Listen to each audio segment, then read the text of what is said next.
φτιάξαμε, παιδιά. Ποιο? Της μάνας μας τις βάλαμε καμιά πίτα. Πέρα τώρα τις βάλαμε μια πίτα. Είναι ωραίο. Έλα. Λίγο.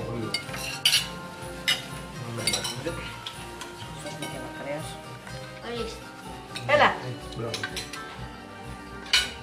Έλα. Κάτσε λίγο πιο μπροστά, Χρύσα. Ευχαριστώ. Ναι, Είσαι πολύ πίσω. Κρασάκι, ποτήρια για κρασάκι έχετε, παιδιά. Πακέτο.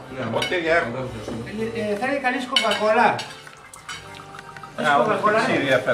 Πού κάθεσαι, Σάκη? Εδώ. Έλα ρε Καραγκιόζη, τώρα κάνει ένα... Τι είναι αυτά που κάνεις τώρα να πούμε? Δεν έχουμε δει ποτέ κανένα βίντεο από αυτά που τραβάς, να πούμε, τραβάς. Δεν είδες που χορεύεις, Αυτό μια φορά το είδα και εγώ να πούμε. Μια φορά το Είχα είδα. ένα παράπονο να δω, όχι ένα παράπονο, είχα μια απορία να δω Πώς χορεύεις. πώς είναι, πώς χορεύω να πούμε. Να μπει στο YouTube, θείο. Έχω και τη Χρύσα που χορεύει με τον Γιώργο, να το βάλω. Πότε το μαλισσοράτα δεν έφερες, Α, την έφερε. Έλα, κοκακόλα ποιος θέλει άλλος. Βάλε μου κρασί, Πού είναι το ποτήρι σου? εκεί μπροστά. Λίγο, ναι.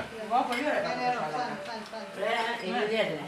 Ψωμάκι δεν έφερε. Είναι πάρα πολύ ωραία. Από ότι είναι ωραία. Πάρα πολύ ωραία. Δεν έχεις εσύ. Μαρία, θες ψωμάκι. Δεν το πάω. Εντάξει, δεν με δεν με τώρα.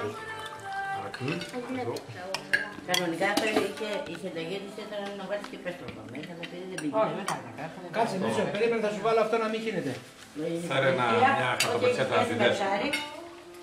Και δεν φεύγει αυτό το κολοκόκκινο.